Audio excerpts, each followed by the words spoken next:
ముఖ్యంగా ఈ JDU, SP, CPI, DMK, RJD, IUML, Indian Union Muslim League, తర్వాత Congress party 7 పార్టీలు ఉన్నాయి. మేము ఆహ్వానం చేసినటువంటి సిపిఎం సీతారాం యేచూరి గారు జనరల్ సెక్రటరీ గారు, మరి ఎంపీ రాజ్యసభలో మన్మోహన్ సింగ్ గారి ప్రసంగానికి ప్రత్యక్ష సాక్ష్యం. ఆయన ఈవేళ ఉదయం కూడా ఫోన్లో మాట్లాడేటప్పుడు అనేకమైనటువంటి ఎంతో మనస్తాపంతో నేను రాలేకపోతా ఉన్నాను, అనివార్య కారణాల వల్ల ఈ సభ నేను లేకపోయినా మా మద్దతు ఉంటుంది, ఇప్పుడే కాదు ఈ పోరాటం చివరి వరకు మనం తీసుకెళ్లే వరకు మేము మీతో ఉంటామని చెప్పి ప్రత్యేకంగా నేను ఆంధ్రుణ్ణి, నేను కూడా వ్యక్తిగతంగా ఈ సమస్య మీద ఎంతో కృషి చేస్తున్నాను అని చెప్పి మనందరికీ కూడా శుభాకాంక్షలు తెలియజేస్తూ ఈ సభ సక్సెస్ కావాలి, ఈ సభ లక్ష్యం నెరవేరాలని చెప్పి వారు టెలిఫోన్ ద్వారా నాతో మాట్లాడడం జరిగింది.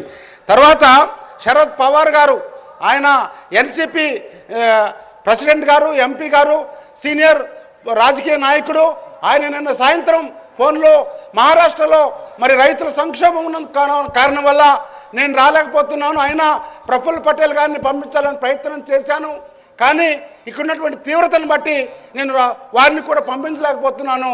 దయచేసి అక్కడ ఉన్నటువంటి ఆంధ్రప్రదేశ్ ప్రజలకు ఈ పోరాటంలో మేము కూడా భాగస్వాములు, పార్లమెంట్లో సపోర్ట్ చేస్తాము, మరలా ముందు కూడా మా సపోర్ట్ కొనసాగుతుందని చెప్పారు.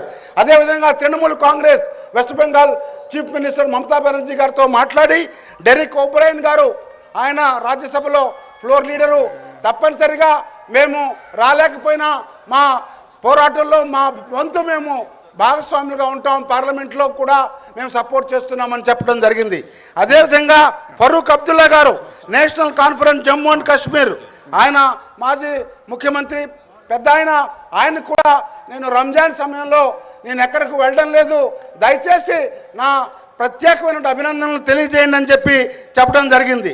ఇంకొక ముఖ్యమైనటువంటి నాయకులు, మరి మనకు అత్యంత సన్నిహితులు పవన్ కళ్యాణ్ గారు, జనసేన నాయకులు, వారేమన్నారంటే ప్రత్యేక హోదా కోసం ఎవరు పోరాటం చేసినా నేను మద్దతు ఇస్తాను, ప్రత్యేక హోదా కోసం గుంటూరు వేదికగా బహిరంగ సభ ఏర్పాటు చేసిన పిసిసి చీఫ్ రఘువీరారెడ్డి గారికి నా అభినందనలు, తక్కువ కాల వ్యవధి ఉండడం వల్ల నేను రాలేకపోతున్నా, హోదా కోసం అన్ని పార్టీలు కలిసి రావాలి, ఈ సభ విజయవంతం కావాలి అని, సభ ఉద్దేశం రీచ్ అవ్వాలని నేను ప్రత్యేకంగా కోరుకుంటూ ట్వీట్ చేశారు వారు. మరి పవన్ కళ్యాణ్ గారికి ప్రత్యేక ధన్యవాదాలు. ఇంకా చాలామంది మిత్రులు, చాలా మరి అనేకమైనటువంటి సంస్థలు పోరాటం చేసేవారు కూడా ఫోన్లో మద్దతు తెలియజేశారు. వారందరికీ కూడా సభామూలకంగా మనందరి పక్షాన వారికి ప్రత్యేక ధన్యవాదాలు తెలియజేసుకుంటూ సెలవు తీసుకుంటున్నాం. మన ఆహ్వానాన్ని మన్నించి ఈరోజు మనకు భరోసా ఇవ్వడానికి వచ్చినటువంటి